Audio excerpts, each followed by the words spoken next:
I guess in the spirit of an academic institution, we start at the beginning and start with the question of why federalism? Why is your prescription for Pakistan's many problems, the solution to Pakistan's the challenges to this Pakistan state structure, federalism? So thank you, Sarup. First, I'd like to start by thanking the LUMS faculty and the LUMS students who've organized this event for me. It's a unique opportunity for us to be here and engage with Sarup Ijaz, who is intimidating in and of itself, and all of you students over here. I think it's particularly interesting that you chose to put me in a court where it feels like I'm kind of on trial. But I really appreciate not only that I have this opportunity to be here and debate this important topic with you, but you've chosen to discuss federalism and the 18th Amendment. And I know that this is an event that was spearheaded by the students of LUMS, the restoration of the 1973 Constitution, democracy and federalism in Pakistan, that a new generations of students are not only curious about this important topic, but are willing to debate it. As far as why federalism, I think that's a very legitimate question. पूरा दुनिया में बहुत से मुख्तलिफ systems है, different. We are a country of a peoples with various histories, a country of a people who all came together to make Pakistan, a country full of citizens who came here after 1947 and a whole host of citizens who were here before 1947 to ensure that all of our citizens, no matter their religion, caste, creed, ethnicity, language that they speak, have a stake in the system, feel like they're equally represented, no matter where they come from. I believe that federalism, democratic federalism, is the best way to give them that stake in the system. I think that history shows us this. I think whether we look across the globe, wherever federalism has been practiced, particularly in countries with such a diverse population, it has resulted in stability, it has resulted in more democracy, it has resulted in more fairness, and it has resulted in more rights. We, as a country, Pakistan itself, has also experimented with other forms of governance. We have experimented with a centralized, one unit system where we tried to impose a singular identity on a country with different languages and different ethnicities. And as a result of that form of government, or many would argue, it's debatable, but many would argue, as a result of that form of government, a portion of our population felt alienated from the state, felt alienated from the decisions the state was making, the economic decisions, the government decisions the state was making. And unfortunately, we lost a portion of the country that is today Bangladesh. And it was in response to that trauma. It was in response to that trauma of losing half our country, our population, that all political parties in Pakistan, for the first time in our history, agreed on a constitution. For the first time in Pakistan, a democratically elected dispensation agreed on our constitution. Of course, we've had constitutions before that had dictated this unilateral form of government, but those were one-man constitutions. Those were the decisions of individuals. This was the only time, 1973, was the only time in our history where we managed to reach that consensus. And then we experienced the 80s and the 90s and Musharraf's dictatorship, where the 1973 Constitution, the democratic Constitution, was undermined, was amended, was altered to ensure a more dictatorial, authoritarian regime, where the president had the power to dispense of democratically elected governments at whim. We were the only constitution in the world that actually had a dictator's name written into our constitution, that no one could challenge the executive orders of General Zia al-Haq. So it wasn't until 2010 and the 18th Amendment that once again, in the history of Pakistan, we managed to reach that consensus where all political parties came together and supported the 18th Amendment, which isn't a new initiative. It's a restoration of the 1973 Constitution. It's a restoration of a democratic federal system. And again, it's a result of consensus. It's a result of all democratic parties coming together and reaching this conclusion. And to say it's perfect would not, there's nothing that is perfect. But it is a huge historical achievement for the people of Pakistan. And we can think about ways of improving it. We can think about ways of strengthening it. But my opinion would be the way to strengthen it would be more democracy. The way to strengthen it would be more federalism, not less democracy and a more authoritarian alternative.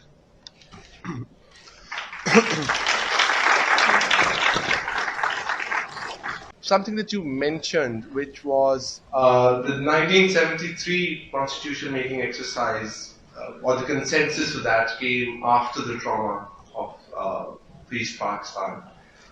What did you think spurred, and how, because, of course, your party was in government and was part of creating that consensus, being the catalyst for that consensus. How did you think that consensus that in 2010 came about? Was it similar to the healing of another trauma? Was it an idea whose time had come? Was it that the structure of the state had become fundamentally untenable? So was bringing about that consensus difficult, firstly? Secondly, how did that come about? Absolutely. It's difficult. Just our history is proof of that no one else could do it. It's not like nobody else tried. Lots of political parties and dictators tried to reach that consensus, even through their hand-picked parliaments, and they couldn't. I think the 1973 trauma was unique, but 2008 was also a traumatic year for Pakistan. We had ended a decade of different type of dictatorship. We also we have a confidence today. We have a confidence today and a relative stability today that we didn't enjoy in 2008 and we didn't enjoy in the 90s. And at the time, our entire country, sort of from North Waziristan to Karachi, we were suffering from terrorist attacks. My own mother was assassinated in 2007. And we had riots all across the country. We had a sense of despair. Newsweek or Times Magazine had said that Pakistan was the most dangerous country on earth. Conservative voices who'd never spoken like this before on national television in Pakistan and in our print media were debating about whether Pakistan was a failed state, whether we would be able to survive. And it was a traumatic time. That trauma, I think, did encourage political parties to work together. And it was the greatest test for all political parties in Pakistan. For had we not come together and agreed upon the 18th Amendment and constitutionalism and federalism and devolution, there were a whole host of fault lines that have been festering for decades in Pakistan that would have remained unaddressed. Today we take devolution for granted. We tend to forget that the concept of nationalist movements and separatist movements was second only to terrorism in Pakistan. And if you had a headline about a bomb blast from Islamist extremists, you also had a follow-up headline about Pashtun separatist nationalist movements and Baloch nationalist separatist movements. And I'm not saying that those issues have gone away, but to a great extent, as a result of devolution, as a result of the 18th Amendment, those challenges to the state of Pakistan, those challenges to the integrity of Pakistan have been addressed. They've been given a vehicle through the 18th Amendment and devolution to have a voice at the table, to have a chance at bringing their ideas, their solutions to the problems of the people of Pakistan within the makeup of the Pakistani state. So, in many ways, had we not addressed that, such issues would continue to fester and would have become untenable. We don't remember how in the 1990s governments were dismissed. My mother's first government was dismissed within a year on the basis of a newspaper article. The President of Pakistan had that power under 58 2B of the Constitution, that they could just decide to dismiss a government. That resulted in, no matter what you think of the People's Party, no matter what you think of Benazir Bhutto, how can a country have stability, economic stability, stability just to govern and function, if the government of the day could be changed so easily? Multiple head of states of different countries would mock Pakistan about how quickly our governing dispensation would be dispensed with. And the confidence with which the current government is making its policy, there's an underlying assumption that they will get 5 years, that a government will get 5 years. You have 5 years' time to complete your policy, to complete your development. That is a totally new phenomenon that is only a result of the 18th Amendment.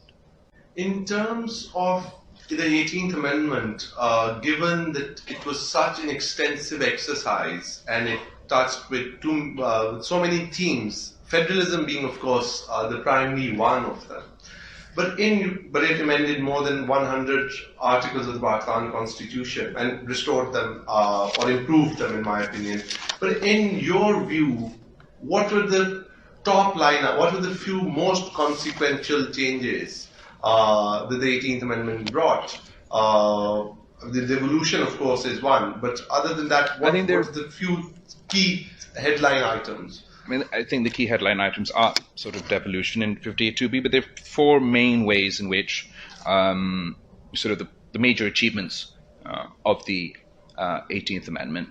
The first, it was an extension of rights, either procedural or substantive rights, such as the right to education. The right to education was not a constitutional right in Pakistan until Article 25A of the Constitution under the 18th Amendment was introduced. The right to information, no democracy can function without the right to information, was not a constitutional right in Pakistan until the 18th Amendment. The right to a fair trial, Article 10A of the Constitution, was not a constitutional right in Pakistan until the 18th Amendment. So I think the expansion of rights is a fundamental component of the 18th Amendment. Then the restoration of parliamentary supremacy, as I mentioned, 58.2b, but not only 58.2b.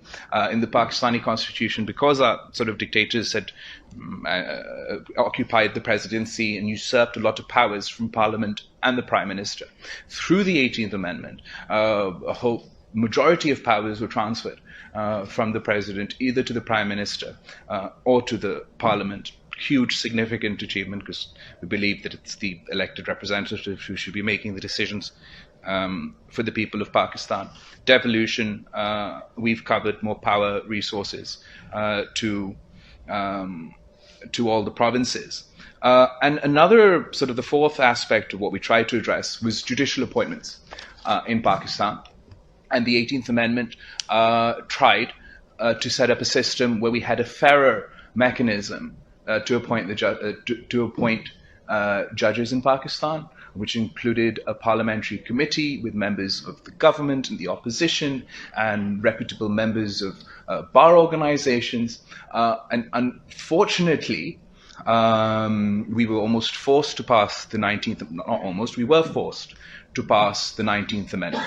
The judiciary at the time had frankly blackmailed the government that if we were not to pass the 19th Amendment, then the entire 18th Amendment would be called into question, which unfortunately I don't think moves us far away enough from a judicial system of appointment that is that essentially forms the judiciary of the judiciary and by the judiciary, but it's still an improvement to what we had pre-18th Amendment. So I'd say those are the four sort of major areas that were addressed through the 18th Amendment, and obviously at the time, for the first time in more than a decade, the NFC award was agreed upon, which was a huge historic achievement that ensured that the provinces got resources, but also worked towards a formula that was more just and a more just distribution of resources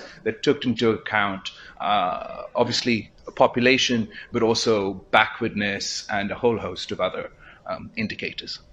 Leading from what your answer to the last question, which was this undoubtedly a more equitable allocation of resources post the 18th Amendment to the federating unit, to the provinces. But one criticism that has been made, it was still made by people who oppose the 18th Amendment or parts of it, is that what the 18th Amendment sought to do was to devolve both finance and function. And while theoretically both these things were devolved, but the fact that maybe the provinces simply did not have the capacity in things like, let's say, labor, on health, or even on education. So while not disagreeing with the premise of it, but on the capacity issue, because if the provinces were suddenly now tasked with things that they were not equipped to deal with. Okay, I think that's just that is a statement that's thrown about a lot, and it's factually incorrect. It's just not a reality. It's a fallacy to believe that the federal government, Islamabad, the bureaucrats in Islamabad, are in a better position than those that are closer to the people that elect them. It is also, I can, for example, do we say that labor rights, education, and healthcare pre-18th Amendment was in a better position than it was today? It's debatable. I would say that no, the federal bureaucracy was not in a better position to do that. I think what empowers this argument, or what allows this argument to take place, is the fact that absolutely some provinces have not had the same commitment to devolution, have not followed the same path, because obviously you were supposed to, the provinces taking on those responsibilities, then they were supposed to be legislation and follow-up, both from the provincial level and from the federal level. Devolution was supposed to come into effect by 2015. We saw an apathetic federal government at the time. Now we see a hostile federal government, and we have lots of changes in provincial governments across the country, but their approach to the devolution question may be different. I would still argue that they're in a better position than the federal government. And for example, on labor rights, on labor, you mentioned labor is a devolved subject. Absolutely, labor is a devolved subject, and the province of Punjab is very far behind as far as enacting legislation post devolution, but we're not in Sindh. We've passed a historic number of provincial legislation on labor. We're the only province to have a tripartite labor policy that expands labor rights, provides more labor rights as a result of devolution, as a result of the 18th Amendment. Also, if you take the figures of collection under the Workers' Welfare Fund, the very same Workers' Welfare Fund, when the federal government were collecting for the Workers' Welfare Fund from the provinces, particularly from the province of Sindh, I can't speak for other provinces, their collections were drastically low, percentage-wise, actual-wise, drastically compared to when the Sindh government took over collection. The same is the case for sales tax. Sales tax is now the responsibility of the provincial governments. There's been a drastic increase in the collection of sales tax once it's been devolved, particularly in Sindh, and we've done that in two ways. One, we've made our tax system more competitive. Our sales tax in Sindh is lower than the sales tax in any other province. Secondly, we've relied not on coercion, not on otherizing or criminalizing those that are outside our tax net, but coaxing them to come into the tax net, and as a result, we have seen increased tax collection year on year, and an expansion of our tax base, which is not true for any of the other provinces, and it's not true for the federal government.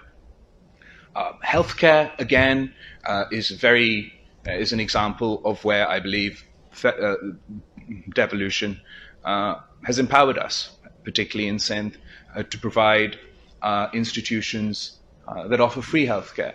The very same institutions, when they were under the control of the federal government, Jinnah Hospital was under control of the federal government, NICVD was under control of the federal government, the National Institute for Cardiovascular Diseases was under the control of the federal government pre-devolution. At the time, it had a shoestring budget, it worked off donations and did provide healthcare, did provide cardiovascular care, but it was expensive. As a result of devolution, we've had a heavy investment in NICVD. It now provides 100% free cardiovascular care, no matter what sort of ailment the people are experiencing, and we've expanded its reach across the province. That is something we've only been able to do as a result of devolution, as a result of the resources of devolution. And now, when the federal government actually has an opportunity to take over these institutions from us again as a result of a legal order, they don't actually want to. And they don't want to because they can't afford to pay as much as we're paying to run it. It's not about that they can't afford to pay. They can afford to pay. They don't want to. They don't want to invest that much in healthcare. Now, the model taken up by Pakhtunkhwa and Punjab post devolution, as far as the healthcare sector is concerned and the education sector concerned, has been more sort of privatization. And privatizing these health institutions. We've taken another approach, but either approach, no matter what approach you take, whether you take privatization, whether you take sort of the more intensive investment that we have chosen for free healthcare or public-private partnerships to ensure free healthcare, either way, the bureaucrats in Islamabad are not interested in expanding your labor rights. They're not interested in investing more in education or in healthcare. I mean, they state it. They say it's a matter of fact. They want to spend this money on debt servicing. They want to spend this money on our military budget. That's what they want to spend it for. They want to take it from the provinces and spend it over there. So we're lucky that we have constitutional protections that ensure that our provinces are given these responsibilities and the resources to fulfill these responsibilities. So no matter what the federal government wants, they can't go after your education and your healthcare. That is the responsibility of the provincial governments. One aspect of the 18th Amendment which many people feel remains unrealized till now is the devolution to the next tier. So the devolution was supposed to be a process from Islamabad to the provinces, and from the provinces to local governments.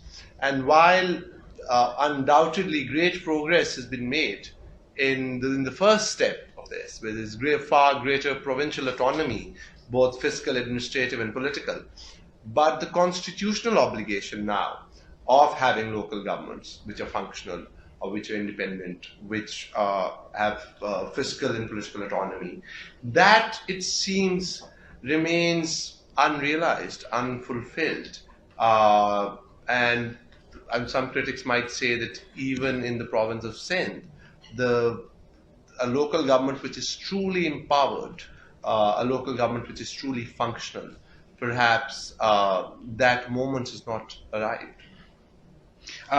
So this is a criticism that we hear a lot. And I'm sure quite a lot of the people in the audience today will have this impression that we are the evil people who don't let local government happen, and if only we had local government in Sindh, if only, then Karachi would be fantastic.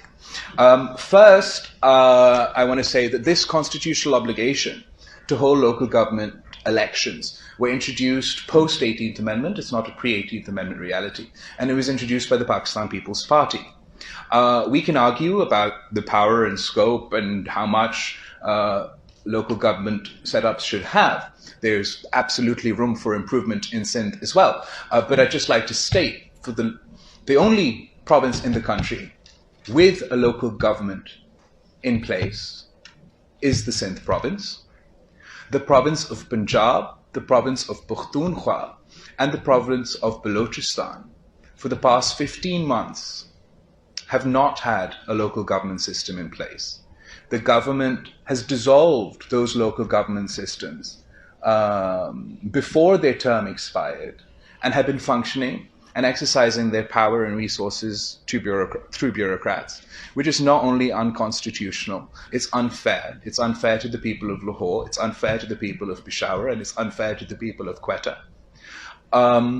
We in Sindh are the only government which still has a local body government in place, and that is despite the fact that the local government elected in Karachi are from our opposition.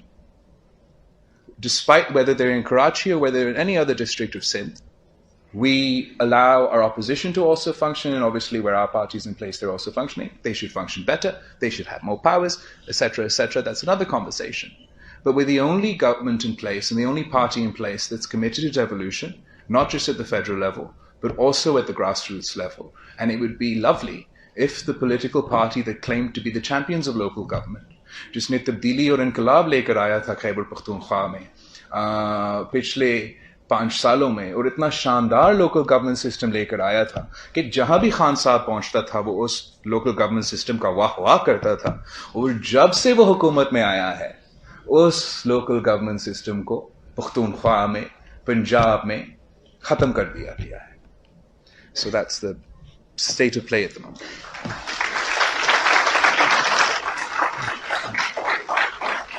I think one larger theme, which in your opening remarks, in your answer to the first question, you touched upon, but I think it's important to develop on in greater detail, particularly with an audience like this who are, whose political life might be post 2010, people in their early 20s, etc., is that one criticism that we hear, which I'm not convinced of, but it's a standard criticism, which is that the nation-building exercise, that the ambition, the quest, the effort to build a national identity requires, or provincial autonomy, or federalism, or greater federalism, is a detriment to that, because then, this is seeing a new wave of this old argument, which is that you cease to be Pakistanis and you become Punjabis and Balochs and Potharis and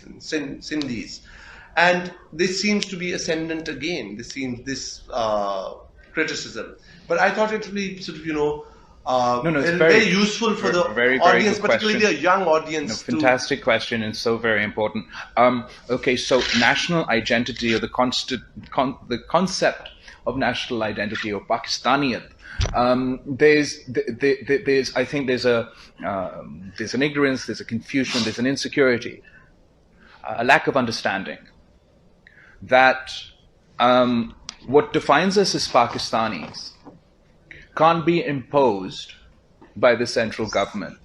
We can't be top-down, unilateral, one national identity, one size fits all, whether you come from Gwadar or whether you come from Lahore. This is your national identity. If you step out of this box that's assigned to you by the state, then you're a Ghadar and you're a traitor. What we have to understand is that what gives us strength as Pakistanis, what empowers us as a state, what empowers us is our fantastic mix of cultures, of ethnicities, of languages, of religions, of a multitude of people that make up Pakistan and make up the Pakistani identity. And for me, my Pakistani identity is just as much Muhammad Ali Jinnah and his struggle for Pakistan, as much as the Indus Valley civilization that stretched from the sort of the coast to the northern areas of Pakistan. And somebody in Gilgit-Baltistan, Skardu, in Gilgit, are just as much Pakistani as I am, and the people in Gwadar and in Zob, no matter what language they speak, no matter what ethnicity they are, no matter what religion you are. Everybody on this soil, as part of this land, contribute towards our national identity. And our diverseness is our strength, not our weakness. And the Pakistani state, the Pakistani government and the Pakistani state needs to own all of us, rather than trying to force everyone to fit into their definition of the national identity. And once we do that, I think we'll find that we're better for it. We're better for it in just the stability of our country. We'll be better for it in the decisions that we take as a country, whether it's economic decisions or policy decisions. If we move away from this concept of a unilateral national identity that's imposed from the side.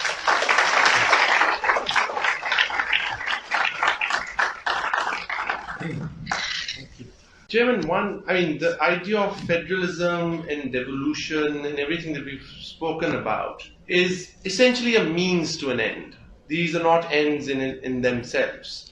It is not a religious precept. There's nothing inherent about federalism. The idea goes that you need devolution, you need federalism, you need authority greater, closer to people, because it uplifts their lives. It makes them better off for that in terms of both socioeconomic rights and civil and political rights. But, and this is, going to a tough, the question, but which is, you gave the example of Karachi. And we see this spectacular failure of the Pakistani state in the past 7 decades of providing for the poor in Karachi. One example is, according to some estimates, about 40% of the city's population live in Kachi Abadis. And so, how do we speak to those people and to say that devolution or provincial autonomy or these grand ideas of federalism are good for them? Because what they see is a state that has failed to provide for them. Okay, so first, I think that it's fantastic that we have devolution now, and Kachi Abadis have been devolved to the provincial level so that we can provide the support necessary to take care of our Kachi Abadis. I think it's important to recognize the uniqueness of Karachi. Absolutely, I wouldn't dispute your figures, I'm not aware, but I wouldn't dispute the fact that 40% of us live in Kachi Abadis. Karachi sees the sort of immigration that no other city in Pakistan sees. We see internal immigration from the province, from other provinces, from other countries. And Karachi is the most welcoming city in Pakistan that opens its doors to everyone for the job opportunities and everything that's available to them. But where are they going to live? They're going to live in encroachments, and they're going to live in Kachi Abadis. What is the response to that? What should the government's response to that be? We should be providing them. We should be providing these Kachi Abadis with the facilities that are their rights, whether it's infrastructure, whether it's healthcare, whether it's education. Unfortunately, we have an approach. We have an approach to irregular settlements and Kachi Abadis that is hostile. Our history shows that we've brought Kachi Abadis into the mainstream, regularized them and provided them so that they have access to that. Liari used to be a Kachi Abadi before before the Pakistan People's Party, even here in Lahore. But now what we have is a policy from the judiciary that has banned the regularization of Kachi Abadis. I think this is a flawed policy. It really must be revisited, because we can't ignore the people living in Kachiyabadis. We can't just pretend and hope that they'll go away. They have to be brought into the mainstream. They have to be regularized, and they have to be provided with those facilities. There's a very sad perception developing in Karachi and other places across the country that the people dwelling in slums and the people dwelling in encroachments have less rights to life, less rights to live than the street they're living on, than the sidewalk they're living on, than the once upon a time railway track that used to go there. And that is a wrong impression. That is an unfortunate impression. We should value those individuals. We should provide for them. If the government were to own Kachiyabadis, not just in Karachi, but all across Pakistan, we would be able to address a whole host of issues, from sort of healthcare and sanitation to, there's just things that until you bring these people into the mainstream, these issues are going to continue to ferment. And when I say mainstream, it doesn't just mean, knocking down their houses and building, sort of ghettoizing them somewhere else. When I say mainstream, I mean regularization. When I say mainstream and I say regularization, I mean if you were living somewhere and your grandfather was living somewhere and your great-grandfather was living somewhere, then that's your property. And it's not for me or the state of Pakistan to say that even though you're paying your utility bills, even though you're paying the local government, you're paying your electricity, you're paying your water overnight, that's not your home. I think that's outrageous. It speaks to the lack of apathy and sensitivity on this part of the Pakistani state, and we should try and address this in a more humanitarian. How do you foresee tackling them? How do you think the entire political class, your peers, even from opposition, should deal with that, which is, regardless of political differences, that you have a judiciary which has been ascendant, which has been interventionist, and in most cases it has been interventionist on the wrong side of not only people's rights but on federalism and provincial autonomy. How does one deal with that? How do you deal with that? Okay, on the federal bureaucracy, I think no one, particularly in a state, likes giving up power.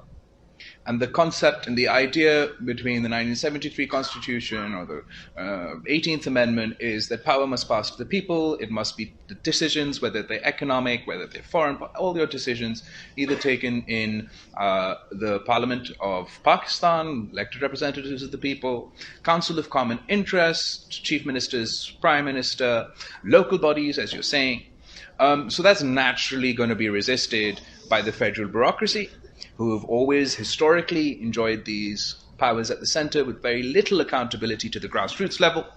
The judiciary in Pakistan is obviously sworn to defend the Constitution, and one hopes will continue to do so and uphold the Constitution and constitutional integrity.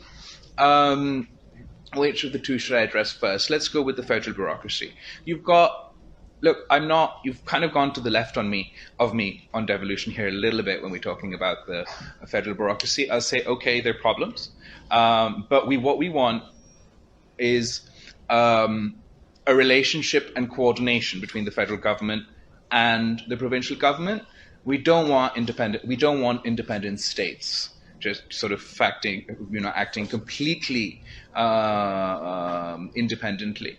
And so there is this process of sort of advise and consent between the provinces.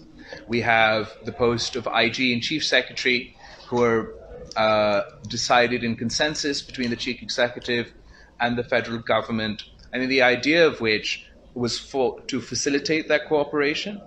Unfortunately, we just experienced a pretty difficult situation where the Chief Executive of a province had decided to change the IG, and he continued to stay for a relatively longer period of time.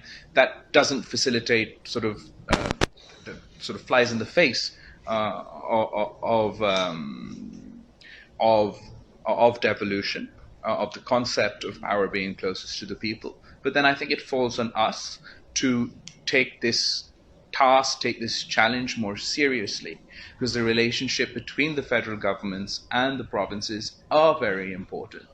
And those of us who want a strong federation with plenty of autonomy and resources for the provinces, but still coherent coordination between the provinces and the federal government, understands the role of the bureaucracy, but the Pakistani bureaucracy's hostility to the 18th Amendment is unjustified, unfounded, and I would love to be able to argue with them and convince them that this is the way a coordination and cooperation is the only way to go. You can't rule provinces like sort of colonial times through viceroys, which was sort of the impression that was taking place with super autonomous IGs, etc. But at the same time, I'm not sort of going as far to say that, Sindh ka IG, Sindh se hoga, Sindh se CS, Sindh se hoga. Yeah, we want coordination, we want cooperation, and we want facilitation between the provinces and the federation. The judiciary in Pakistan has a long history. It's made up of individuals who have served their entire life within the judicial system and worked through various constitutional setups. It is unfortunate that we see decisions time and time again that come from the federal judiciary or that come from the judiciary that instead of strengthening constitutional and constitutionalism or democracy, they weaken it. We have countries that have very old constitutions.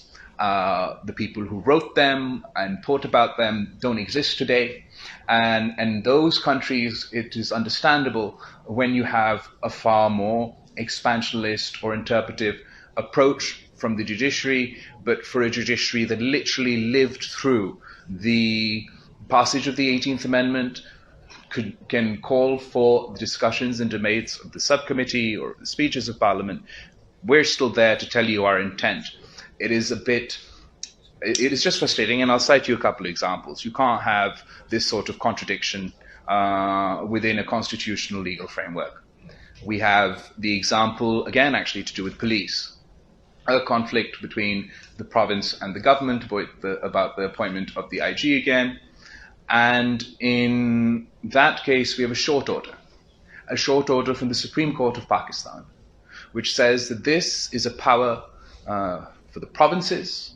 They will decide, they will legislate, and they will appoint. They can change the IG and they can support. They can go ahead with this process. Then we have a long order from the very same court that says actually no, it is a joint responsibility of the federal government and the provincial government. You can't have that sort of contradiction. It's confusing, it's illogical, worries those of us who believe in rule of law and democracy. I was talking to you earlier about NICVD, which is now totally free as a result of the Sindh government's investment, a judicial decision based on the legal argument that the buildings in which NICVD is today were once federal properties. Reversed the concept of devolution and argued in a majority decision that these were now the property of the federal government. And the dissenting judge in that case was pretty clear about constitutionalism and what the Constitution says, what the Constitution has always said about such healthcare facilities. But unfortunately, once again, we have a decision that slightly reverses or undermines the progress made through the 18th Amendment. But I believe in constitutionalism and democracy. I believe that this is a process. This is not something that's going to happen over time. So, okay, we have some decisions we don't like from the Supreme Court. But we're going to keep fighting back, whether it's through the legislator, whether it's through different cases, and we hope we'll win the argument over time. And what was a minority dissenting opinion today from the Supreme Court will tomorrow be the majority decision for all the land. And that's the key. This is a process. For lots of people in this room, the 18th Amendment has always been. You've always had a constitution. That has not always been the case. And our party, my mother struggled for 30 years. Our one point, main aim was restoration of the 1973 Constitution.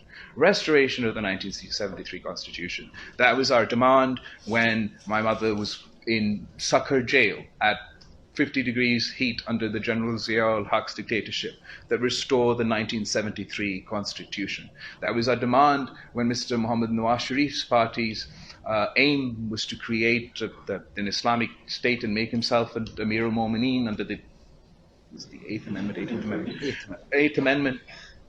Our demand was restore the 1973 Constitution. It was our demand when Musharraf, through his LFO and other things, took over, restore the 1973 Constitution. And it wasn't until 2010, after many people in my party lost their lives, including my own mother, that we managed to create that consensus and reach this point. So I know that it's not something that's going to be realized in one day. It's not something that's going to be won in one day. And this is something that we have to work towards, improving our society, improving our own way of government. And if people over here decide that actually this is not how we want to run things, they'll go out and they'll vote for parties that think differently. And through the system, whatever change comes about will be a victory of the system in and of itself.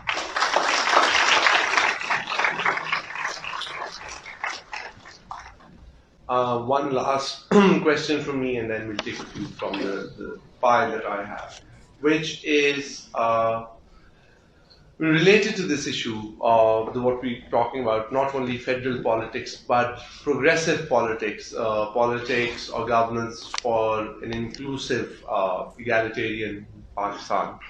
And a lot from 1973 has changed. A lot has changed from 1970, a lot has changed in 1990. Primarily, Pakistan is one of the fastest urbanizing country in the region, and the province of Sindh is the fastest urbanizing province. And one criticism, one which we can, it's made by people sometimes, is the Pakistan People's Party, while being a flag bearer for the federation, being a catalyst for the change, and espousing and championing values of progressiveness and inclusiveness, has somehow not evolved the language to speak to urban Pakistan, or not adapted to it as quickly as one would have expected. Okay, yeah, that is a criticism, particularly current criticism, because obviously the Pakistan People's Party was founded in the city of Lahore. The Pakistan People's Party counted as part of its coalition a lot of segments of the urban population. Obviously, I, as a politician, want to expand political and electoral space, and absolutely, sort of the National Assembly seat-rich urban centres are a place that we want to focus on. The Pakistan People's Party in the last election doubled its seats from the previous election. But obviously, we have a long way to go. I think the idea or the argument that the Pakistan People's Party can't speak to an urban population is bizarre, because the Pakistan People's Party fundamentally is the only party on the political spectrum that has historically provided for the lower class, for the poor, for the labor class in this country, for the Kachri Abadis that you were talking about. And these people live in the cities. The cities have a large population of urban poor, which policy-wise the Pakistan People's Party speaks to, whether you agree with us or not. But what I would argue is a lot of the mobilization, not just the Pakistan People's Party, but a lot of the avenues for mobilization in the cities have been hampered, not for the trading class and the capitalist classes, but labor unions have been dismantled across the country, in the various countries across the world. Student unions are banned in Pakistan. So the Pakistan People's Party that was founded in the cities, what did we rely on? We relied on the student unions and the labor unions that we fought shoulder to shoulder with to bring about the 1973 election results or the 1988 election results. Now, that is not the position of absolutely of Pakistan People's Party in the major cities today. It's also not the position of our brothers in the labor movement or the students across the country. So we need to, those of us who believe in progressive ideals or achieving progressive goals, need to work on strengthening ourselves in urban centers. I look forward to expanding within urban centers and combating these myths that exist about how the Pakistan People's Party is not serious about catering to the needs of an urban population.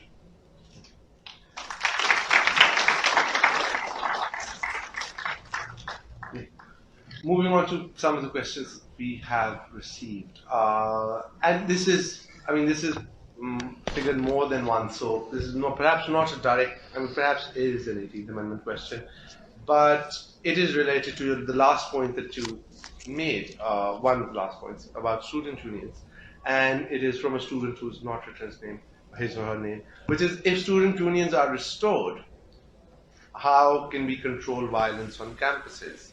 And while it seems simple enough, the answer, but I think it's an important question to answer, particularly speaking at a student-led initiative, speaking at Law and Politics Society, which is the myth about student unions or politicizing campuses being somehow inevitably leading to violence. Okay, so we answered this question a really long time ago. Yeah.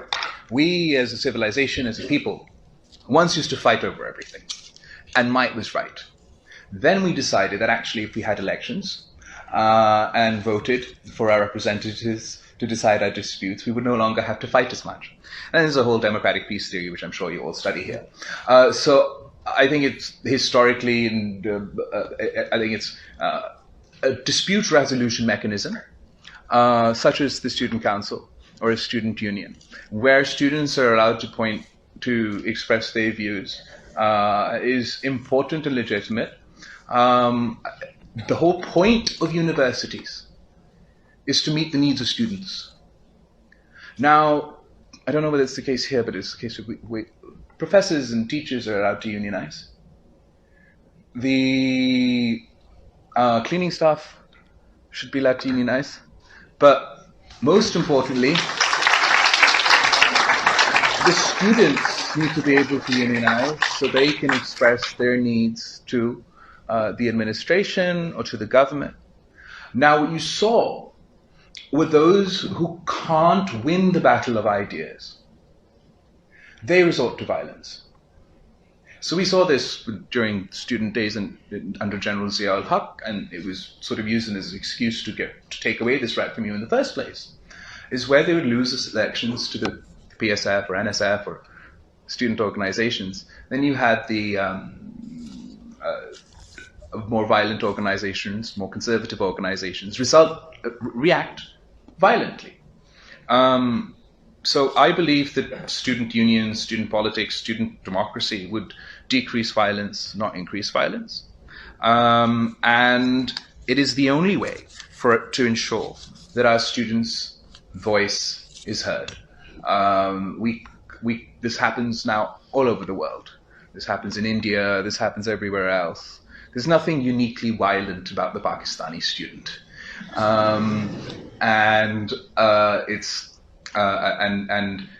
This is something that we should challenge. We should challenge because it is a result of perception.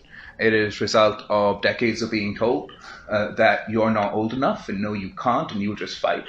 And I have faith in the students of Pakistan. I have faith in the young generation of Pakistan that if we were to restore student unions, they would not only improve the lives of students on campuses, but they would take up important issues for our society.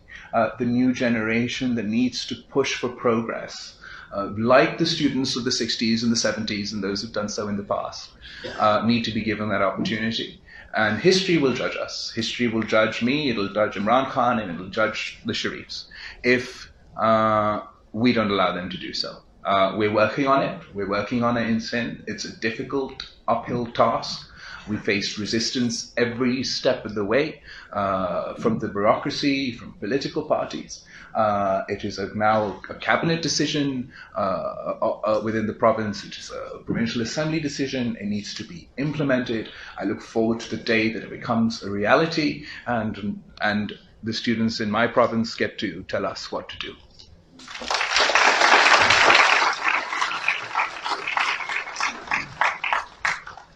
Thank you.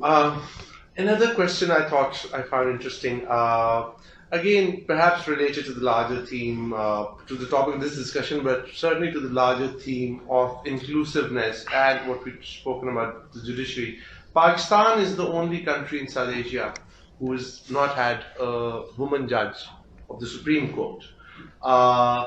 And the question is, what would you think, what your personal opinion, of course, of not waiting for, for having a constitutional requirement like reserved seats, either in the High Courts or the Supreme Court, to at least allow for representation, because it seems very odd that in 70 years, no Pakistani woman lawyer or judge has been sort of judged on the merit criteria to make it to the Supreme Court. So I think that's very, very sad that Pakistan has not had a woman judge. I do feel if we'd passed parliamentary oversight and input from the bar under the 18th Amendment, we would have had a more representative Supreme Court. Women on the court, if I remember correctly, we were supposed to have a female Chief Justice of the Lahore High Court under Pervez Musharraf's time. And she was ceremoniously maneuvered out of the post at the time. And it's an absolutely legitimate demand that 50% of our population, so many fantastic female lawyers, and we don't have a female judge of the Supreme Court of Pakistan. These are the people who are taking decisions for all of Pakistan and for 50% of the population of Pakistan. And it is very difficult to argue that that would be a very representative decision, or they'd be able to understand in the same way as female judges have, and they have across the world performed. Whether it's India, whether it's the United States, whether it's the United Kingdom. And we look forward to the day to seeing a female judge on the Supreme Court. We'll just take a couple of others. We've detained you here for very long. One question which has also been here a couple of times, and it might be sort of, political or controversial, but it's worth asking because clearly people want to know, is that the perception of the accountability mechanism being used to victimize is very strong. And the question is essentially, why did the People's Party not dismantle NAB when it was in government, or reform it? Okay, so right now, the perception of victimization is sort of higher than it was before. I think it's important to understand that while there is a perception of biasness and victimization, there is an equal perception of corruption, because corruption is a reality within the state of Pakistan. And these two things are actually being counterproductive. And those who talked on the highest pitch about countering corruption have not come up with the goods. They haven't delivered. They haven't delivered on an effective, transparent means for accountability. Because that, at the end of the day, is what we want. Whether you're sort of a staunch anti-corruption campaigner, or whether you're a sincere critic of NAB, what you want in Pakistan is not a biased system, is not a system that plays to the whims of the government. But what you want is a system of impartial accountability that functions transparently, that has just enough power to be able to not only call me and other politicians in Pakistan who've held public office, but also be able to have the power to hold accountable members of the judiciary, members of the bureaucracy, members of the armed forces. We can't have a system which is in effect the system that we have in place today, that the only people you're allowed to question are the politicians, and those too, the opposition politicians. Now, एक तो पहले नैब के पास ये तो ताकत था कि politicians के साथ साथ वो एटलीस्ट बिजनेसमैन और ब्यूरोक्रेट से पूछ सकते थे. अब इमरान खान के एग्जीक्यूटिव ऑर्डर के बाद नैब ब्यूरोक्रेट्स को और बिजनेसमैन को टच नहीं कर सकते हैं. तो you really want to tell me straight that the bureaucrats and businessmen of Pakistan are not corrupt? Did you know that if you're a minister, you're the prime minister, you can't remove 1 rupee out of the public exchequer without the signature of your secretary. How is it possible that you've come up with a system where you've taken everyone out of the loop except for the opposition? That's obviously going to look like it's partial, it's victimization. Now, whether you believed we're corrupt or not, or whether you believe Nawaz Sharif is corrupt or not, you surely believe we deserve a fair trial. In fact, Nawaz Sharif is my opponent. I would have preferred there be a fair trial, so that we could be focusing on the concrete aspects, the merits and demerits of the case, the legal merits and demerits of the case, rather than the perception of political victimization. And if you're serious about tackling corruption in Pakistan, then don't let a politician get away with just abusing corruption or throwing around catchphrases. Pin them down. We need to legislate, and we need to legislate for across-the-board accountability. Otherwise, this is a joke.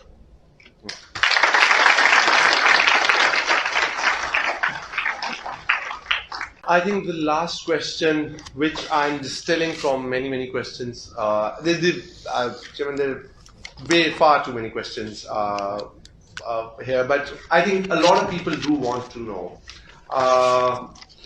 is what, in your opinion, is the way forward to deal with the present challenges to federalism? And it's something that, we have talked about a lot of what ails us. You've talked about what should be done, but in the end, again, so in terms of key challenges, what do political parties need to do? What do the academia or students need to do? What does society at large need to do to put up a fight for a more inclusive, progressive, federal, pluralistic Pakistan? Okay, so when we say threats to federalism, Pakistan is a very unique country, because obviously we have normal threats. We have normal threats such as ignorance, paranoia and insecurity that the students in this room and professors and everyone, by educating journalists, people in the media, could address. We have the judicial issues that I've mentioned. Those, again, lawyers of the bar and those who have faith in the judicial process would continue to go at it. We have a threat from the establishment of Pakistan. That's a little bit of a unique threat and a difficult threat that systematically seeks to undermine this equation, come what may. One approach is, sort of absolutisms, and that we go to extremes. Another approach, which I think is actually far more effective, is that we need to convince those who are hostile to the concept of democracy and federalism and constitutionalism that this is what makes our country stronger. There is no reason to be afraid of it. There's no reason to be afraid of diversity. This gives us strength. It does not weaken us. It does not undermine our national cohesion or national integrity or national unity or even national security. it strengthens us in each and every one of those domains. And we need to foster an environment where every single Pakistani feels like they have a stake in this system. So I think the most effective way to challenge the threats to federalism is to challenge sort of ignorance with persuasive arguments, facts and figures, rather than sort of getting oversensitive or insecure about it. This sort of my take.